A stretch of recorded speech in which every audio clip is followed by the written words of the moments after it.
Hi everyone, it's Justine back from Cuba and with new hair.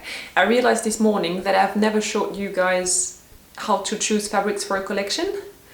What was I thinking? So let's do this right now. I am going to assume that we're working on a ready-to-wear collection because that's the most common type.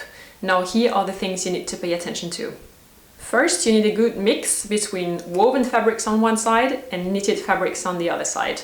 Very quickly, woven fabrics are two threads crossing like this, so it builds tiny squares if you look at it very close, while knitted fabrics are made with only one thread. It holds together with loops in loops. So technically, if the knit is not that tight, if you pull one thread, it's going to come undone. It's going to unravel, so to say. Technically, it's not going to happen if the knit is tight enough, of course. Now let me show you some examples so you see what I'm talking about. Basically, woven fabrics are stiffer, like those ones. Stiffer also means easy to sew, so if you're a beginner, woven fabrics are probably a good bet.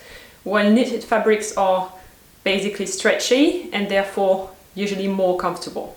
I would say a collection should have 50-50, so half woven fabrics, half knitted fabrics. It's usually not the case, but if you look at a woman's closet nowadays, it will have half of knitted fabrics in it. So I think that a collection should reflect that. Next point, you need different fabric weights. The weight is what you can see on the label of your fabric sample. Here is an example.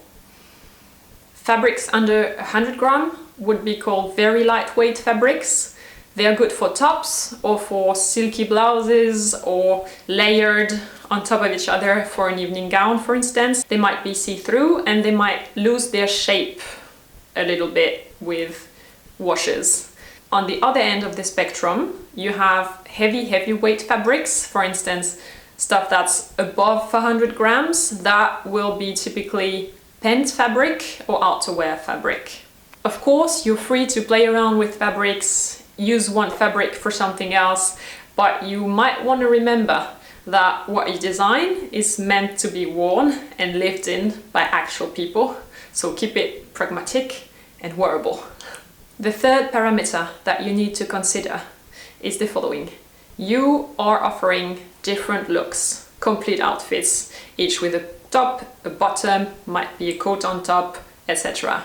So you want to make sure that you choose fabrics that work for more than one style, one piece of clothing, because otherwise you will see your sourcing costs explode and you might not reach the minimum order quantities, the MOQs, that some fabric suppliers set. So if you use one fabric, for example, for a winter skirt and also for a sweater, then that's a winner. It's a more versatile fabric and that's something you're really looking for. Now the most important thing in the collection, because it's the first thing people notice, that's the color mix. You technically, in general, always want to give your customers, your target group, a bit of choice. So I find monochromatic collections, for instance, to be very risky.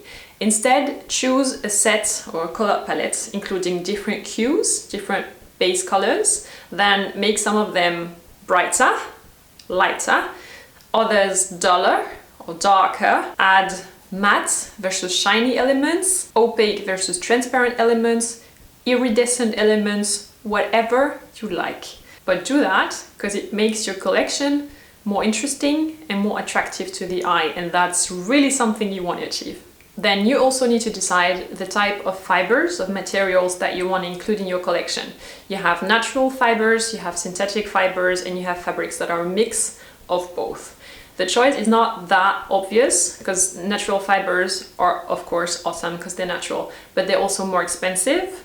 The way cotton, for instance, is collected is not that environmentally friendly, or not as much as you would thought, so it's a bit of a balancing act. On the other hand, synthetic fibers are not so cool because they're synthetic, but they're also a lot cheaper. They sometimes have wicking properties or resistance properties that are better than natural fibers, and a mix of synthetic and natural can also be sometimes the solution.